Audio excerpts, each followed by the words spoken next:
Bonjour les amis, j'espère que vous allez bien. C'est le général Alligator, créateur de la mentalité Alligator.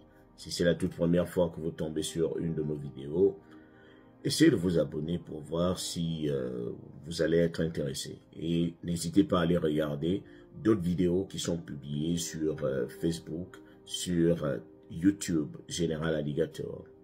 Les amis, aujourd'hui nous allons toujours parler de l'aéroport. Comme je le dis souvent, tout se passe à l'aéroport. Vous pouvez avoir un visa américain, mais cela ne fait pas de vous quelqu'un qui va rentrer aux États-Unis. Vous ne pouvez pas rentrer aux États-Unis si votre histoire n'est pas cohérente. Et tout se passe avec les officiers de l'aéroport. Aujourd'hui, nous allons mettre un accent sur leur politesse. Pourquoi sont-ils aussi polis? Cela veut-il dire que lorsqu'ils sont polis, qu'ils sont, par exemple, vous leur avez fait bonne impression, ou bien ils croient en votre histoire? Non, nullement. Ils sont polis, ils sont courtois parce que le travail l'exige. Ils sont censés être courtois avec tout le monde, mais cela ne fait pas d'eux des gars faibles. Cela ne fait pas en sorte que vous pensiez qu'ils sont d'accord avec vous, ou bien qu'ils vont vous laisser rentrer si votre histoire n'est pas cohérente. Non. Alors, moi j'ai même remarqué que s'ils sont courtois, c'est une très bonne technique pour vous détendre. J'ai remarqué cela. Ils sont tellement courtois que vous allez penser que ce sont vos amis, alors qu'ils ne le sont pas. Ils font seulement leur boulot. Ils vont même placer quelques petites blagues pendant que vous êtes en train de converser. Ils vont placer quelques petites blagues juste pour mieux décortiquer votre histoire. Parce que lorsque vous arrivez, beaucoup sont tendus, donc parfois ils veulent vous détendre, ils placent une petite blague, vous souriez un peu, mais ils ne sourient pas parce qu'ils croient en votre histoire, mais c'est juste parce qu'ils veulent vous mettre à l'aise pour que vous laissiez des ouvertures dans vos explications, pour que vous laissiez des petites alertes, pour qu'ils sachent que celui-là, il est en train de paniquer, celui-là est en train de mentir. Ils sont comme ça. Alors, vous allez voir quelqu'un qui va se rapprocher de vous et il va vous dire, bon, vous allez où? Vous sortez d'où exactement? Oh, je sors de l'Australie. Et quel est l'objectif de votre visite? Oh, je viens rendre visite à ma petite amie. Oh, surtout, c'est la Saint-Valentin. Oui, rien qu'en disant, c'est la Saint-Valentin, la période des roses et autres. Si tu étais un peu stressé, tu vas commencer à déstresser. Tu vas dire, voilà mon ami qui me comprend. Après, tu commences à raconter ton histoire, mais lui, il prend note. Il détecte les petits détails. Parce qu'il sait très bien que plus tard, quelques instants après, il va te reposer la même question pour voir si tes réponses sont cohérentes. Alors, la dernière fois, c'était une Nigériane qui arrivait à l'aéroport et elle est, selon ses dires, elle est styliste modéliste. Donc, fashion designer en anglais. Styliste modéliste, elle vient à une exposition.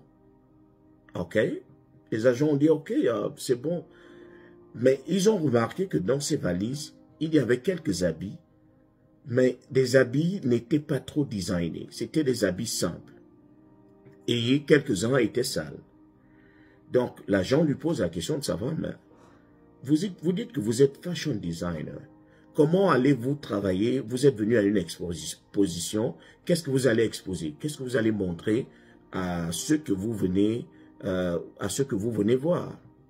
La dame lui dit non, de toute façon, bon, tout se passe dans la tête. Quand je vais arriver, je vais leur demander de me donner une machine. Je vais leur montrer comment je couds mes habits, comment je les design et tout et tout. C'est ça, cette réponse a réveillé un peu la curiosité de l'agent d'immigration qui lui dit, mais je ne comprends pas.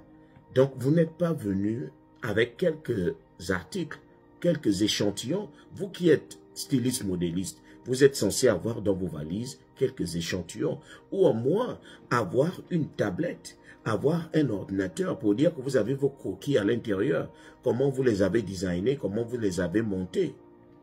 Je pense que c'est vrai que ce n'est pas notre domaine de prédilection, mais on a quelques connaissances là-dedans. Vous ne pouvez pas aller à une exposition sans pourtant aller exposer quoi que ce soit. Et lorsqu'on discute avec vous, on remarque que vous n'avez même pas d'invitation. Vous dites que vous irez chercher l'invitation sur place. Ça, c'est le premier carton rouge. Vous n'avez pas d'échantillon. Vous n'avez même pas d'ordinateur ou de tablette pour dire que vous avez vos croquis, vous faites vos montages. Qu'est-ce qui montre que ici, vous êtes fashion designer? Qu'est-ce qui nous montre que vous êtes réellement styliste modéliste, à part ce que vous sortez de la bouche? Et la dame, comme je vous le dis, elle était aussi glossophobe.